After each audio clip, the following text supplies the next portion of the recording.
Chapter 4, Christmas in July, or How Two Disasters Found Home. Part 1. The Text That Promised Everything. Alava, okay, so hear me out. There's this convention happening downtown, and it's completely insane. People dress up as holidays. Any holiday. Want to go on the weirdest date ever? Lexa, you had me at completely insane. What are we wearing? Alava, I have ideas. Trust me? Lexa, always. Wait, did I just say always? That felt significant. Alava, it was. See you at noon? Lexa, it's a date. Lexa stared at those 3 words again, it's a date, and felt her heart do that thing it had been doing more and more lately. That hopeful, terrified, beautiful thing that felt like drowning and flying at the same time. She touched the pearl necklace she hadn't taken off since the junkyard. Looked at the swim shorts hanging on her door like a prayer. One more date, she thought. One more date before everything changes. She didn't know how right she was. Part 2. The Festival of Displaced Holidays. The convention center was chaos in the best possible way. People dressed as Easter bunnies walked past Dia de los Muertos skeletons. Someone in a full Thanksgiving turkey costume argued with a person wearing 4th of July sparklers. Valentine's Day Cupids shared space with Halloween witches. It was beautiful and ridiculous and somehow perfect. Lexa arrived in jeans and a t-shirt, having no idea what to expect. Alava was waiting outside wearing a homemade elf costume, green and red fabric she'd clearly stitched herself, complete with pointed ears and striped leggings. She looked absolutely ridiculous. Lexa had never wanted to kiss someone more in her entire life. "You're an elf," Lexa said. "You're underdressed," Alava countered, grinning. "But I came prepared." She pulled out a Santa hat and coat from her bag, the kind that was clearly from a thrift store, worn and loved and perfect. "You want me to be Santa Claus?" "I want you to have fun with me," Alava said softly. "No pressure. But also yes, please be Santa. You'd look amazing." Lexa put on the costume. It fit perfectly. "How did you know my size?" "I measured you at the junkyard," Alava said, a slight blush coloring her cheeks. "I might have also been planning this for a week." "You planned a Christmas in July date?" "I planned giving you reasons to smile." Lexa's breath caught. "You're really good at that." "Come on, Santa," Alava said, grabbing her hand. "Let's go find some holiday magic." Part 3. The Conversation About Belonging. They wandered through the convention, laughing at costumes, trying weird holiday-themed foods, July 4th hot dogs next to Hanukkah latkes next to Christmas cookies, and slowly, inevitably, the conversation turned deeper. "So, what's your favorite holiday?"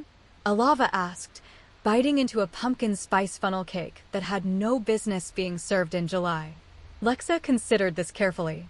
"I don't know if I have one. Holidays always felt like performance. Like I was supposed to feel something I didn't." "What do you mean?" "Christmas was my mom trying too hard to make everything perfect and getting mad when it wasn't. Thanksgiving was sitting at a table with people who barely talked to each other. 4th of July was just loud." Lexa shrugged, trying to make it casual.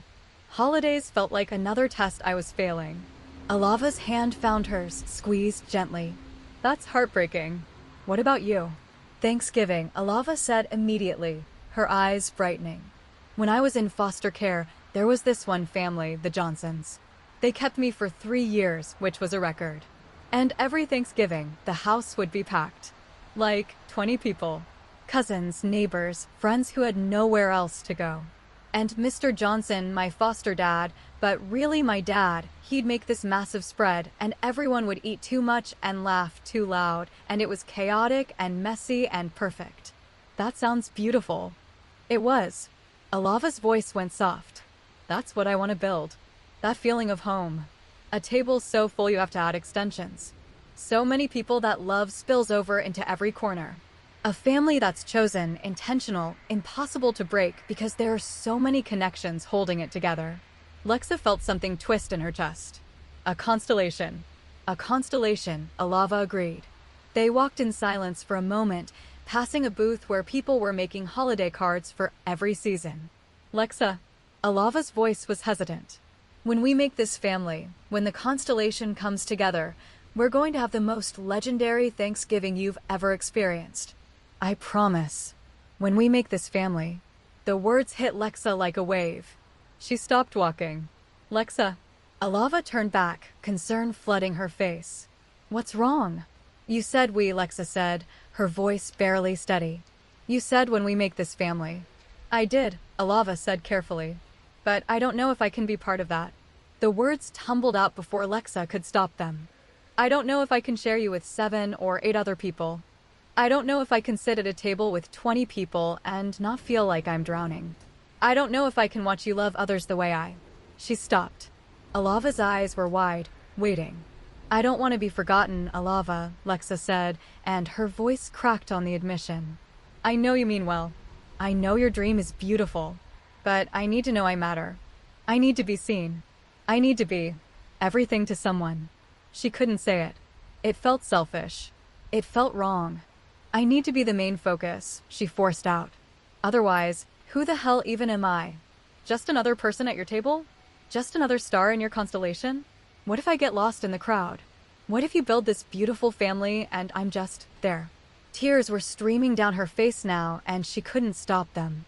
I've spent my whole life trying to be enough for people who barely saw me, Lexa continued, the words pouring out like a wound that had been festering for years. My mom saw my potential, not me. My clients see the swimming teacher. My coworkers see the reliable one. And I thought maybe with you, I could just be Lexa. Just be seen. But if you have 8 other people to see, how do I know I won't disappear? The convention continued around them, laughter, music, the chaos of displaced holidays. But in their bubble, everything was very, very still. Part 4, The Breaking Point and the Promise. Alava was staring at her, eyes shining with tears. Lexa, she said, voice breaking. I'm sorry, Lexa said quickly, wiping her face. I shouldn't have. This is your dream, and I'm being selfish. Stop. Alava closed the distance between them, hands coming up to cup Lexa's face. Stop apologizing for having needs. Stop apologizing for wanting to be seen. But your constellation. Fuck the constellation, Alava said, and Lexa had never heard her sound so fierce. Fuck the dream if it means losing you. Fuck all of it if it means you feel invisible. Alava. I don't know what I'm doing, Alava admitted, tears spilling over now. I'm fucking terrified I'll mess this all up. I've been building this dream for so long, this impossible family, this constellation, and I thought I had it all figured out. But then you happened. You with your storm blue hair and your golden eyes and your desperate need to be perfect. You who builds websites for strangers and sees futures I can't see. You who makes me want things I didn't know I was allowed to want. She was crying now, really crying, and Lexa's heart was breaking and mending at the same time. I don't have all the answers, Alava continued. I don't know how to make you feel seen in a crowd. I don't know how to build a family that doesn't swallow people whole. I don't know how to make this work. But what I can tell you, what I promise you, is this. She moved closer, their foreheads nearly touching. Lexa, I will make you the happiest woman ever. Even if I have to start over my family. Even if I have to rebuild the entire constellation from scratch. Even if it's just us and we grow from there. You will always be here. You will always be remembered. You will never be forgotten. Alava. Please don't go, Alava whispered. Please don't walk away because you're scared. I'm scared too. But I'd rather be scared with you than safe alone. They stood there in the middle of a convention full of displaced holidays. 2 women dressed as Santa and an elf, crying and holding on to each other like they were the only solid thing in a spinning world. I need time, Lexa said finally. Not away from you. Just time to think. To figure out what I can handle. What I want. Okay, Alava said immediately. How much time? 3 days. 3 days, Alava agreed. And then we figure this out. Together. They hugged long and tight and desperate, and when they pulled apart, both of them were wrecked, but somehow more whole. The convention goes until Sunday, Alava said, wiping her eyes. They're doing a big Christmas celebration on the last day. Will you come back? Meet me here. Yeah, Lexa said. Yeah, I'll be here. Promise? I promise. Part 5, The 3 Days of Silence and Reflection. Day 1, Wednesday. Lexa swam until her arms burned and her lungs screamed. The ocean was cold and unforgiving and exactly what she needed. I don't want to be forgotten. The words echoed with every stroke. She'd spent her whole life being a background character in other people's stories. The reliable friend, the good daughter, the perfect employee. Always performing, always striving, never enough. And Alava saw her. Really saw her. But could she share that? Could she be one of many and still feel seen? She didn't know. That night, she pulled out her journal, the one she never wrote in because writing felt too permanent, too real, and started making a list. What I want. To be seen. To matter. To be someone's priority. To build something beautiful. To not drown in my own head. To be brave enough to want things. To find home in a person or people. To stop being afraid. What I'm afraid of. Being forgotten. Not being enough. Sharing love and losing myself. Getting lost in the crowd. Failing at polyamory. Failing at monogamy. Failing at everything. What Alava makes me feel. Seen. Beautiful. Possible. Terrified. Hopeful. Like maybe I could be enough exactly as I am. Like maybe different dreams can build the same home. She stared at that last line for a long time. Across the city, Alava sat on her floor surrounded by plushies, staring at her fantasy journal, the one where she'd drawn her constellation, mapped out her dream, planned for 7 to 9 people who would love each other like stars in formation. She'd been so focused on the number, the structure, the plan. But plans didn't account for storm blue hair and golden eyes and a woman who needed to be seen so desperately it made Alava's chest ache. What do I do? She asked Constellation the plushie. The plushie, as always, offered no answers. She pulled out a fresh page and started writing. What I know. I want a family. I want love that doesn't break. I want Lexa. These things might be in conflict. I'm terrified of choosing wrong. What Lexa needs. To be seen. To be priority. To not get lost. To know she matters. To be someone's main focus. What I need. To not put all my emotional eggs in one basket. To build something bigger than 2 people. To create the family I never had. To not repeat my parents' mistakes. But also, to not lose Lexa. Possible solutions. Start with 2, grow slowly. Prioritize her while building constellation. Create hierarchy, even though I hate that word. Build a family with her instead of bringing her into one. Ask her what she actually wants instead of assuming. That last one felt revolutionary. Day 2, Thursday. Lexa taught her swimming classes and thought about hierarchy. In the water, there was a natural order, instructor and student, experienced and learning, guide and guided. It wasn't about worth, it was about function. Could love work that way? Could there be primary partners and secondary partners without it being a value judgment? Her business brain started working. In companies, there were hierarchies that functioned well, not because some people were worth more, but because clear roles created stability. A CEO and a board. A manager and a team. Structure didn't mean inequality, it meant clarity. But love wasn't a business. Was it? She texted her one friend from college, Maya, who'd been in a polyamorous relationship for 3 years. Lexa, hypothetical question. Lexa, can you have a primary partner in polyamory? Or is that defeating the purpose? Maya, oh honey, are you finally exploring? Yes, you absolutely can. Lots of people have primary/secondary structures. Or anchor partners. It's about communication and agreements. Everyone gets to define their own relationships. Lexa, what if the primary partner needs a lot of attention? Maya, then you communicate that. And find people who respect it. Polyamory isn't about neglecting people. It's about building a support system that works for everyone. Lexa, what if I'm not sure I can handle it? Maya, then you don't have to. But also maybe explore why. Is it actual incompatibility or internalized mononormativity?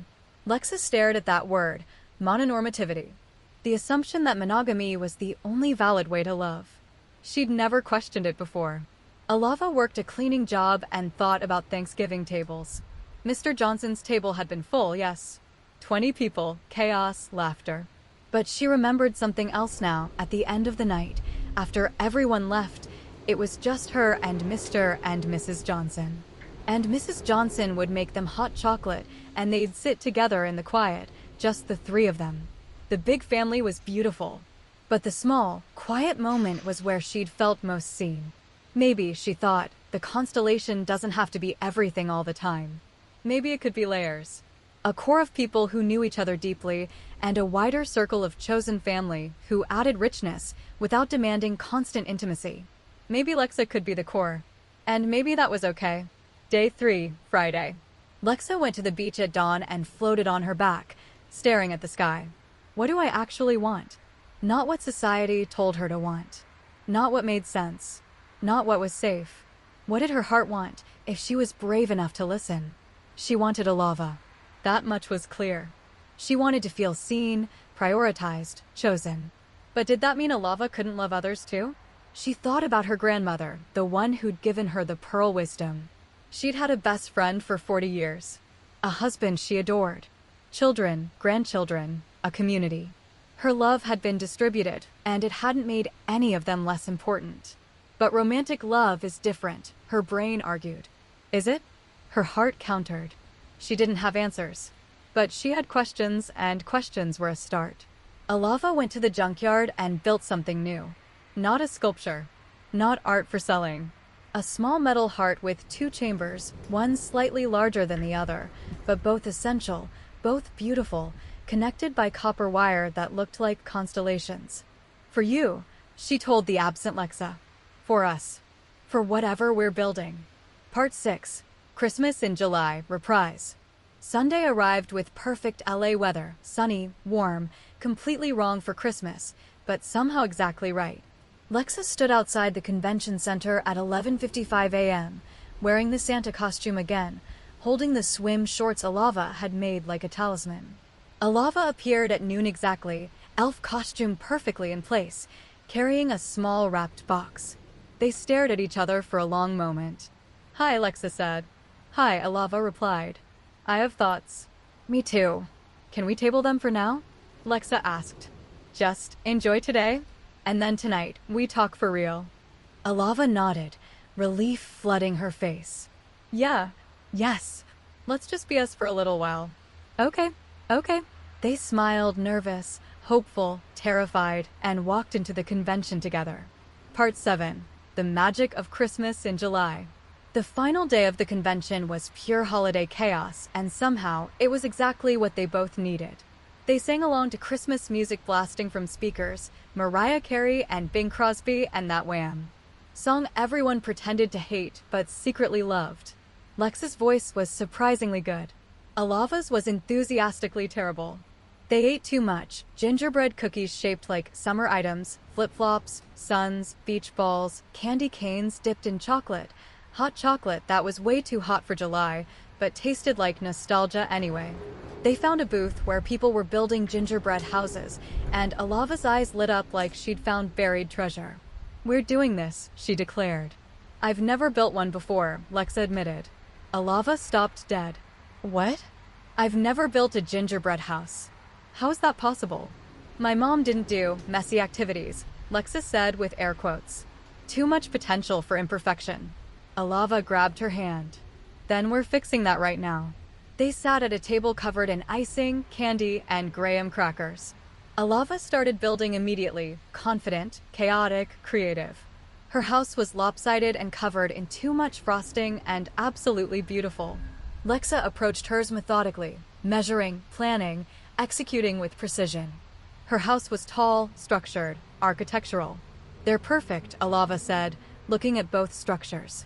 Like us. Complete opposites and somehow both exactly right. Can I tell you something? Lexa asked, piping a window onto her house. Always. I used to imagine this, Lexa said softly. Building gingerbread houses. With kids. My kids someday. I'd picture them laughing, making messes, eating more candy than they used. And I'd be there, helping them, and it would be warm. Happy. Home. Alava set down her icing bag. That's beautiful. I never told anyone that before, Lexa continued. It felt too vulnerable. Too domestic. Like admitting I wanted something I might never have. Can I ask you a personal question? Alava said, and her voice was gentle, curious. Lexa nodded. Alava leaned closer, so close their faces were inches apart, close enough that Lexa could count her eyelashes, close enough that if either of them moved just slightly their lips would touch. But not quite. Not yet. Do you ever want kids? Alava asked, her breath warm against Lexa's mouth. Lexa's heart was pounding so hard she was sure Alava could hear it. Yeah, she said honestly. I do. The logistics would be weird, considering we're both women, but yeah, I want that. The mess. The chaos. The gingerbread houses and the terrible school plays and the tiny humans who need you. I want that. Alava smiled, soft, genuine, full of something that looked like hope. Then she leaned forward and pressed a kiss to Lexa's cheek, gentle, warm, lingering just long enough to make Lexa's entire body light up. Don't worry, Alava whispered, pulling back with a wink. Where there's a will, there's a way. Lexa laughed, breathless and dizzy and more happy than she'd been in years. You're ridiculous. You like it? I really do. Part 8. The Dinner of Almost. They ate dinner at the convention's makeshift food court. Terrible cafeteria pizza and watery soda and cookies they'd saved from the gingerbread house activity. It should have been bad. It was perfect. They talked about nothing important, favorite Christmas movies, Alava, Nightmare Before Christmas, Lexa, Elf, worst holiday memories, Ty, best holiday traditions they wanted to start, both, new ones together. And underneath every word was the knowledge, tomorrow was the point of no return. Tomorrow they'd have the conversation. Tomorrow they'd figure out if different dreams could build the same home. Tomorrow everything would change. But today they were just two women in ridiculous costumes, eating mediocre food, laughing too loud, being seen. Thank you for coming back, Alava said as they finished their pizza. Thank you for giving me time, Lexa replied. Are you scared? About tomorrow. Terrified, Lexa admitted. You? Absolutely, Alava said. But also hopeful? Is that stupid? No, Lexa said softly. That's brave. They cleaned up their trash, gathered their things, prepared to leave. At the exit, they hugged long and tight and full of everything they weren't saying yet. Tomorrow, Alava said. Your place or mine? Yours, Lexa decided. I like your disaster cave. Tomorrow, Alava agreed. We figure this out. Together. Together. They pulled apart, and Lexa reached up to touch the pearl necklace she was still wearing. Thank you for today, she said. For the cookies and the music and the reminder that holidays don't have to be lonely. Thank you for building a gingerbread house with me, Alava replied. And for telling me about your dream. And for not running away. Not yet, Lexa teased gently. Not ever, Alava hoped. They walked to their cars, Lexa's sensible sedan and Alava's Chaos Mobile, and sat there for a moment, neither wanting to be the first to leave. Finally, Lexa texted, Lexa, drive safe. See you tomorrow. I'm ready to be brave. Alava, me too. Whatever happens. I'm glad I met you. Lexa, me too. Even if you're a disaster. Alava, especially because I'm a disaster. Lexa, fair point. Good night, Alava. Alava, good night, Lexa. Tomorrow we build something new. Lexa, tomorrow we build something beautiful.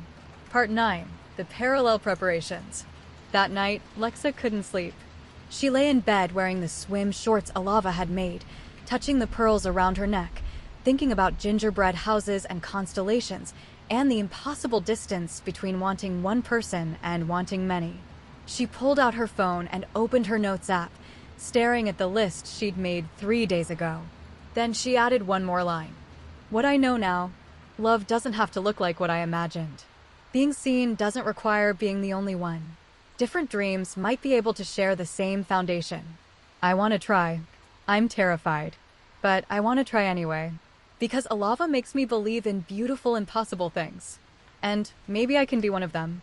Across the city, Alava sat on her floor surrounded by plushies, holding the metal heart she'd built, 2 chambers, one larger, connected by constellation wire. Tomorrow, she told Constellation. Tomorrow I tell her everything. The real plan. The flexible plan. The maybe it starts with us and grows from their plan. She pulled out her fantasy journal and started a new page. Constellation 2.0. Building with Lexa. Core, primary/anchor partners. Me, Lexa. Future person TBD, only if Lexa wants this. Extended family, chosen family/close friends. To be built organically, no pressure, no timeline. People who add to our lives without demanding constant intimacy. The Thanksgiving table can be full without everyone living in our hearts the same way. Non-negotiables. Lexa always feels seen. Lexa always feels prioritized. No one enters the core without her explicit consent and comfort. We build at her pace. Her needs matter as much as the dream. Things I'm learning. The constellation doesn't have to be everything all at once. Starting with two doesn't mean failing at polyamory. Maybe primary partner isn't a dirty word. Maybe loving one person deeply doesn't preclude loving others eventually. Maybe the dream is more flexible than I thought. Maybe the dream is whatever we build together. She closed the journal and looked at her plushy counsel.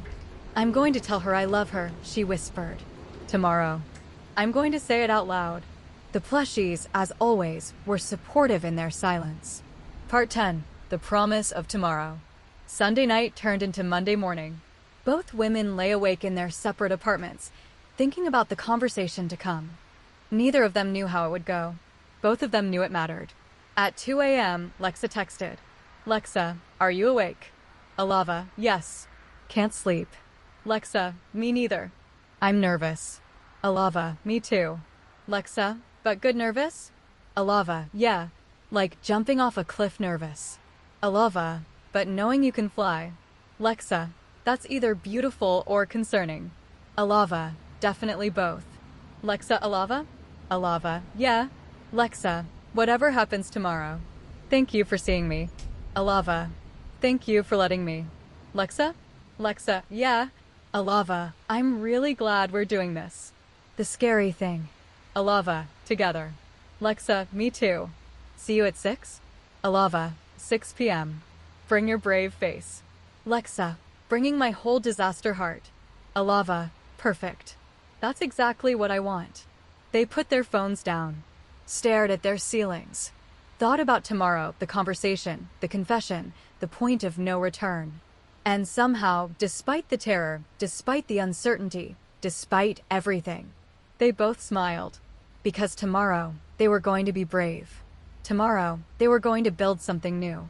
Tomorrow, the storm was going to meet the constellation and figure out if they could make something beautiful together. Tomorrow. But for now, they'd had Christmas in July. They'd built gingerbread houses and eaten too much sugar and worn ridiculous costumes and been seen. And that was enough to carry them through the fear. That was enough to make them hope. End of chapter 4. Author's notes. This chapter is the emotional breaking point before the breakthrough, the moment where both characters expose their deepest fears and needs. Key developments. The holiday displacement metaphor, celebrating Christmas in July, mirrors their own displaced dreams trying to find home. Lexa's vulnerability finally articulates her fear of being forgotten, of being one of many, of disappearing. Alava's promise, willing to rebuild her entire dream for Lexa, showing her prioritization. The 3-day break, necessary space for reflection and growth. Gingerbread house symbolism, Lexa's first time, connection to future children, building something together. The almost kiss moment, sensual tension through proximity, breath, the question about kids. The cheek kiss, physical affection that's intimate without being the kiss. Parallel evolution, both characters separately arriving at similar conclusions about flexibility. Themes explored. Fear of being forgotten versus fear of limiting love. Monogamy as pressure versus polyamory as expansion. Primary partnerships and hierarchy in non-monogamous structures. Creating new holiday traditions and family structures. Vulnerability as strength. The space between wanting and having. Building foundations before adding complexity. Character growth. Lexa admits her needs clearly, explores polyamory concepts, doesn't run away. Alava realizes her dream needs flexibility, prioritizes Lexa's needs, shows willingness to rebuild. Both commit to having the conversation despite fear. Foreshadowing for Chapter 5. Tomorrow will be the point of no return. The kiss that's been building for 4 chapters finally happening. What's coming in Chapter 5? The conversation where everything changes.